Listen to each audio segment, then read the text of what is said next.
I can tell you this. I can remember I was 10 years old when Rex started the company, and I can still vividly remember sitting at the kitchen table one evening for dinner, and he was telling us about this new company that he's going to open. Now, mind you, I was 10 years old, and I knew he worked for this big real estate conglomerate there in Arizona, and did very well at it and was very successful. And so I can even remember as a 10-year-old thinking, why is he doing this? You know, I couldn't quite understand that. But he was explaining about this aloe vera thing. You know, back then, nobody knew about aloe vera. I was like, what? But I remember he asked us, he said, we got to come up with a name of the company.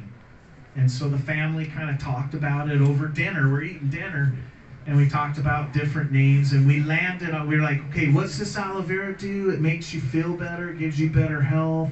Well, what about Better Living Products? And that was the first name of the company. Did you guys know that?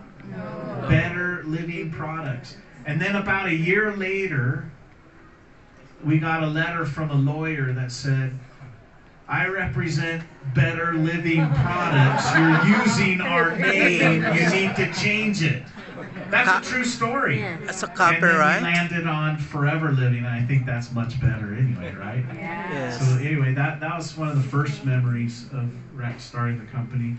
But let me tell you, when I was a teenager, I was about 15, and we just started, the company was growing like crazy, and we just started having rallies, what we called rallies, you know, these big events. And I remember this one was in Orlando. It was the first super rally, we used to call them back then. And so Rex said, hey, I want you to come. And he always involved us. Anytime we traveled as a family, like for vacation, it always had to do with going to an FLP meeting. So, you know, we'd go to the beach during the day, and at night we'd go to a meeting. And he would always say, hey, there's my son Gregg in the back. Come up, tell him what you did with aloe jelly today on your sunburn.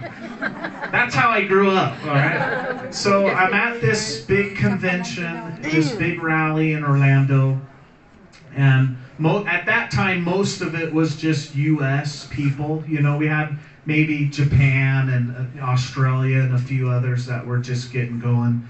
And I worked at the sales table. And so we had just tables outside the meeting room, and we would be selling new product and literature, and it was just nuts, you know. There's just hundreds of people around. Hey, give me one of those. Hey, I want one of those. And anyway, I got to know, you know, all these incredible people. Got to talk to them. They told me how they got started in the company, some of them, you know, didn't have any money. They were bankrupt. They had failed businesses. They were, you know, not happy in their jobs that they were in. All sorts of different stories, and how they found so much happiness with this thing we call Forever. And after a week of that, and just getting to know these amazing, incredible people, I was so proud. I really was. And sorry, this is very, very personal. I can remember Saturday night, rallies all over, everybody's, you know, gone to bed. And I can remember walking down the hallway with my dad, and I looked up and I said, I'm so proud of you.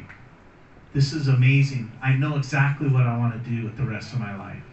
I was 15 years old. Wow. I haven't done anything different in my entire life. That was my childhood growing up. Thank you for sharing.